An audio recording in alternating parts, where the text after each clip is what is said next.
Okay, so welcome to part two of Dark Moon for September's moon cycle. Did you get all that? This is a harvest moon that's dawning, okay? So that's why we're doing what we're doing right now. This is a three-part exercise moving into the Samhain seance, which will be the third set of meets. Now, someone said to me the other day, I don't understand. You're putting up more stuff and more stuff and more stuff. This is what we're doing for this season. This is what we're doing. Yes, the fucking Feral Compass course will still be going. That's free. I want to hear no bullshit about it. I don't want to hear that you can't afford to take this class this semester. If you have a fucking notebook and a paper, you can afford to take this class. Because I know you all bitches got Dollar Tree candles laying around your house. Don't tell me you don't, okay? So shut up. Stop your lying. I know you're full of shit, okay? So this night, we are going to focus into a couple parts of the PDF. If you have the PDF, I realized today that I did not number these. I apologize. Next one we will number. Um, because I realized when I'm trying to refer to stuff, you're probably not going to know exactly what I'm talking about, right? So I want you to have that Spellwork Dark Moon page. If you don't have the PDF, just write on the top of your page, Spellwork Dark Moon. That will help you out, okay? Secondly, there was a questions to ponder section in this PDF. The first question is, what is your relationship to plants? What healing are you feeling deep within your magical soul and intentions? Whom do you seek in your magical workings as a maternal figure? And what practices are you putting in place to integrate this into your Samhain path?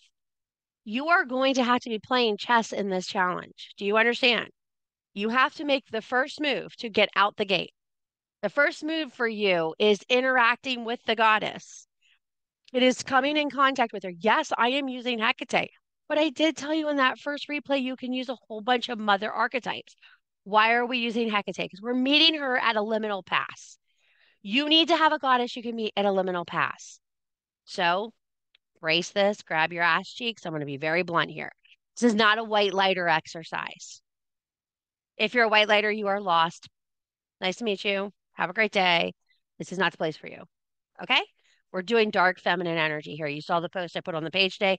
Wasn't a fucking coincidence. Posts are going to start feeding what we're doing. You're going to see another group pop up in the LHC in the next couple of days. The Feral fucking Flyer ladies are going to be working in that group, posting, initiating conversation, pushing forward. This is about rededicating in your path. Whether you are a newbie or you are a woman of a couple of years, we're going to have 7 major points that you need to hit on to enforce your base in the craft. Some of you may know them, some of you may think you know them. But the question is, you can know something and not do it. Does that make sense? And we all do it in this craft. Like, how many of you regularly carve a candle, anoint it in oil, dress it with herbs? I'm talking not just a moon phase. I'm like once a week, a working candle for the week. You're all like, shut up, sissy, I feel called out. Well, guess what? It fucking happens to all of us. Okay, we get in these slumps where it's hard to feed the candle. And starting right at Lammas, I have an apple with the top cord out once a week that I keep putting a votive in. I sprinkle it with cinnamon. It's my abundance working for that time. It's real fucking simple. It's an apple. I mean, you might have to get it at a grocery store. I go in my backyard. I live in apple country, unfortunately. I can't walk anywhere without a fucking apple tree, okay? They might not be the prettiest apples, but they're apples, okay? So that is on my altar every day. There is an abundance candle going on my altar all the time. There is a protection candle going on my altar all the time. Now, is this a brand new candle every time? No. It is a candle that I inset candles into to keep it fed and keep it moving. Your magic needs to take at least 5 to 7 minutes of your life every day. At least. If you can't give 5 to 7 minutes of your life to your magic, you're not a fucking witch. I'm sorry. I'm going to say it and I'm going to say it proud. You're fucking lazy. And you can be fucking lazy and we can still be friends. Because believe me, I've been fucking lazy and caught up in my life and having to force myself to take that time. You have to force yourself to make those choices. Magic is not an involuntary reflex. It is a choice. You choose to take that creative space for your life, gather all four elements and yourself, and have that moment with the universe. You may not always touch source, it may not be epic, but you can close your eyes for 2 seconds when you're in the shower and say, just today, give me what I need. Just today, give me this piece I need. Just for today, I need to move forward. Okay. I think a great initiative in a search for abundance is just for today. It's a great recovery. And if you think about it, anything as an addiction requires recovery. Neglect of self is a very bad addiction. So many of you are bucket fillers. You are stepping into spaces and filling people's buckets every day. And Hecate calls for this kind of service, and that's the only reason I'm talking about it this right now. What you're being in service of may not be being in service to you. Your service needs to be an energetic exchange that feeds both your soul and their soul. When you are giving more than you are receiving, you need to take a look at that bucket and see how many holes are on either side. And holes are lack of dedication, lack of communication, lack of effort, all those things. It can be on your part or their part. These are dual-sided things you need to look at in your practice. That's why I started you with the effigy, because it wasn't a simple craft. It took some effort. You actually had to fucking craft. You couldn't fake your way through this. If you don't have an effigy, it's going to be, I'm going to see. We're all going to know. Because when Samhain comes around, you're all going to show your fucking wreaths. And if you don't have a wreath to show me, you won't go to final working. So if you think you're going to fake your way through this, fucking think again. We have this new big word. I have a favorite A word this season. I know we all know my favorite F word, but it's my favorite A word. It's called accountability. Do your fucking work or don't show the fuck up. If you can't be accountable to you and your magic, why are you wasting everybody's time? Sorry. There's good aspects and there's bad aspects, but this is where we need to be. Okay. So the first thing I'm going to help you with is consecrating your effigy before we even get into dark moon workings. Now, this is real simple. This is my effigy. Did you expect more from me? Because she's kind of naked right now, okay? But she's naked on purpose. So later tonight, when I do my workings and I tie on the sage and I say what the sage needs to bring me, and I tie on the lavender and the mullein and I give her mugwort hair, she's going to reside in that energy. I chose green corn shocks today because this was corn we used in our family celebration. So I know it has lots of love in it because I cooked for my whole family. I'm so fucking tired. Okay, so I know this has lots of love in it, and I know this is from my kitchen. This is from my heart. So when you're consecrating these, it's real simple. Couple drops of anointing oil, write down your effigy, set her on the altar, and do your spell work around her to consecrate this one. Consecration is a very intense thing that we do on our altars, but this is a working tool, and you're going to put a lot of magic on her. So she will become part of your continuity of concentration, of consecration. Okay. You're all going, what the fuck is Sissy talking about? We're gonna learn this together, okay? Continuity is going to be very important in this challenge. So you're going to consecrate your effigies tonight, okay? The next thing I'm going to ask you to do is really carve a candle. Okay? Now, dark moon, new moon, you can use this candle together. We are going to roll this spell working to roll right into new moon. Do you understand? So any working you should do should be a negative and a positive, correct? So if you start this by removing the things you no longer need and the things you no longer want, then you can charge this with your intentions by adding herbs after the initial burn to change the intention of the candle. You don't have to dispose of the candle. So you'll see my candle started out with black because it's Hecate, right? That's why it started that way. It is anointed with my Hecate working oil. If you got any kits from me ever, I'm pretty sure the oil you got probably is a Hecate base. I'm gonna give you 100%. It's a Hecate base. This one has roses, mullein, and pineapple sage on it. And I went out to my rose bush because I'm working on another thing right now about working with my roses as a traditional witch. So the roses here, I have three of them for mother, maiden, crone around my candle. They also stand for my past, my present, and my future. Mother, maiden, crone, past, present, future. It's not a coincidence. Do you understand? These are not coincidences. These make sense. So when I light this candle tonight, I am going to do an invocation.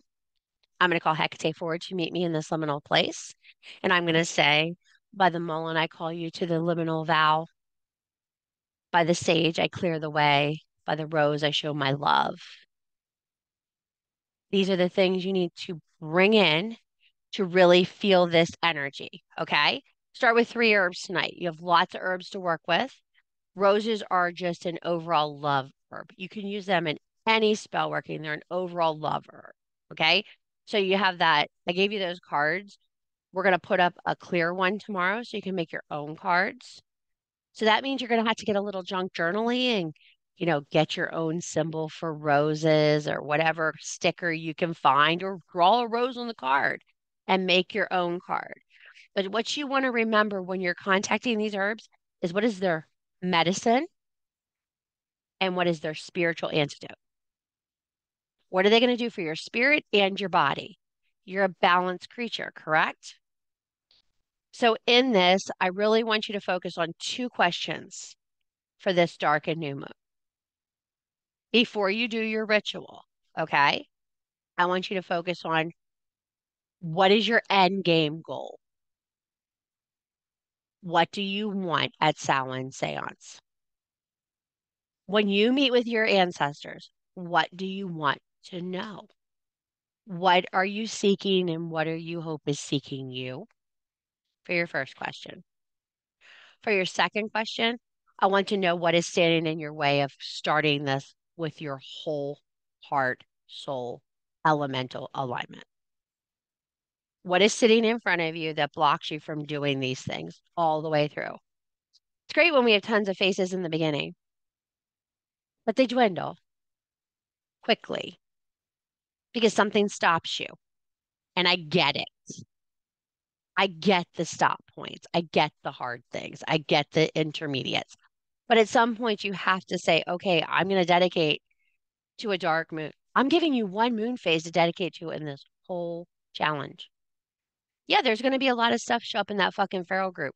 There's going to be a lot of packets show up in the store that many will be free. I can assure you the ones in between the dark moons will not be charged. But you need them. You need to pay attention to the fucking feral tab. You need to be in this group if you're doing this because that's where I'm posting and that's where I'm feeding it. For those of you that are in there, shit's popping up repetitively.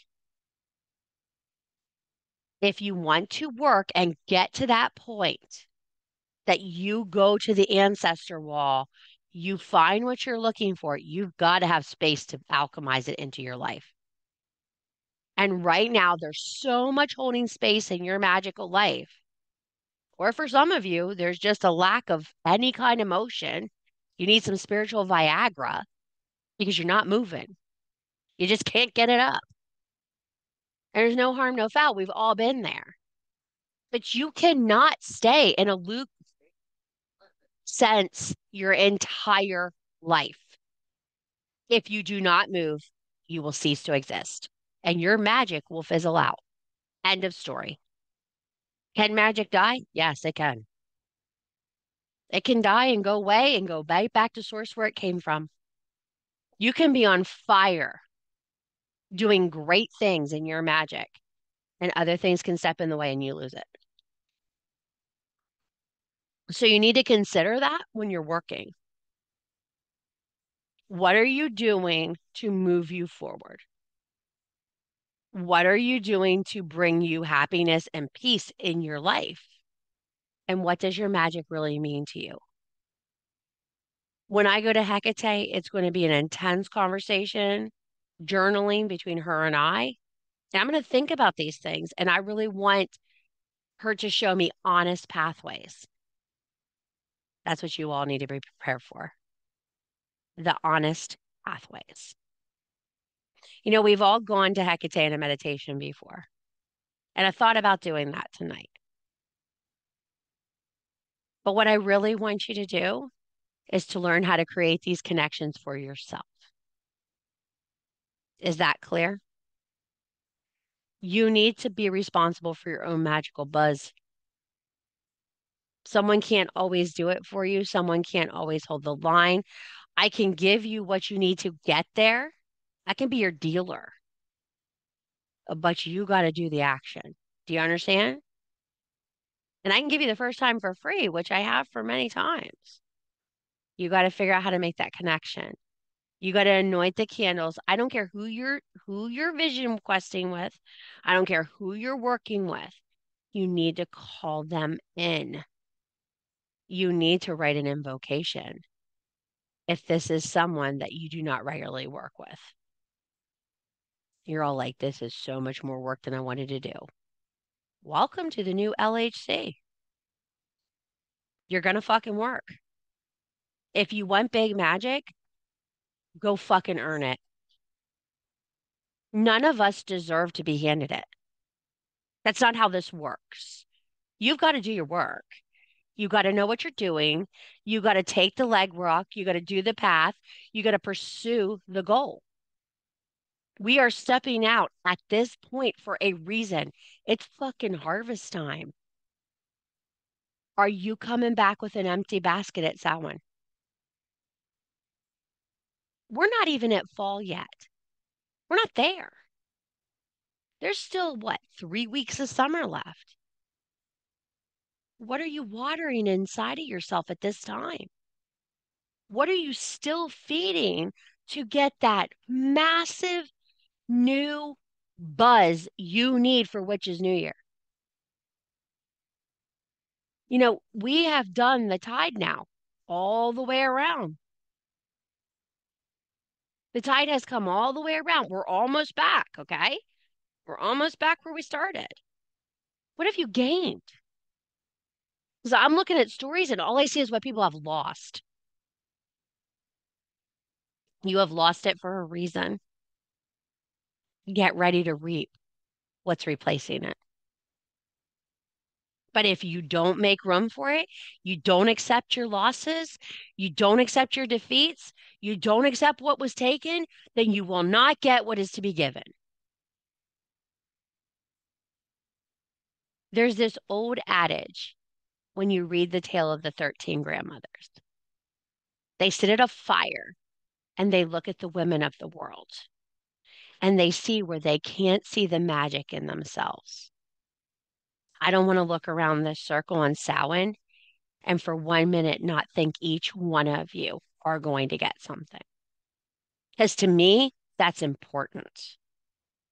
Because if you are not holding your space and getting your source magic, it is just dangling out there with nowhere to go. Figure out what you want. This is the time. This journaling time is the time. I'm not saying you have to have the answer today, but you should definitely have the answer in the next week or so from what you want from this Samhain seance. And it isn't something you can say, well, I wasn't ready for it right then. I'm going to do it later. There's no fucking later. We go in at the veil or we don't go in at all. Moon cycles are important. The timing of the moon cycles are important. Equinoxes, seances, solstices, they're important. We have a belief that you can see. We're not celebrating imaginary birthdays and cover up holidays. We're doing real shit over here. The calendar aligns with what we believe. You go to your phone and equinox shows up in the calendar. You go to your phone and solstice shows up. It shows up on the news. There is a solstice. There is an equinox. There is a lunar meteor site. These things exist. Your magic exists. It is just as real as the things you're being told about. So tonight, I want you to think about how you're opening that key, how you're opening your pathway to your matriarchal form. I want you to think about what you're looking for at Samhain. I want you to do a small working. I don't care if it's just you and a tea light, okay? Some of the most amazing epiphanies I've had have been me and a tea light. The tea light is an underspoken, wonderful part of witchcraft. The tea light is incredible because you can just sit there with that tea light, focus it on the flame. Doesn't have to be big, doesn't have to be epic, doesn't have to last for hours, but it's just enough magic to give you an opening. I want you to look for that open door in this path tonight. I want you to look at how it swings open and what it shows you on the new moon. Now, I know a lot of people are like, oh, this is Virgo season. Oh, this is Virgo season. Get your life in line. Oh, I'm a Virgo, and I'm here to tell you there's nothing about my life that's fucking aligned. Not a damn thing. Okay. And I am a true Virgo. When I do things, they have to be perfection when I put them out. To live amongst it, you're seeing it. There you go. You see it? I said to the girls tonight when I was coming in, I said, "Do you see the mess?" And they're like, "Yes." I guess it's just, guess it's just truth in advertising. This is what we do. My brain looks like my browser on my computer, and there's always 14 tabs open at all times. Okay, because I'm here, there, everywhere, looking for the answer. Allow yourself to bird walk a little bit. Long, long time ago, in a little group that I called Sisters on a Journey, I taught this journaling method. And I really think it's going to be useful for us right now.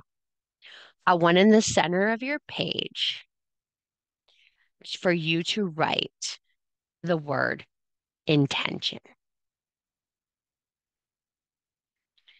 And I want you to put little lines out to look like a sun.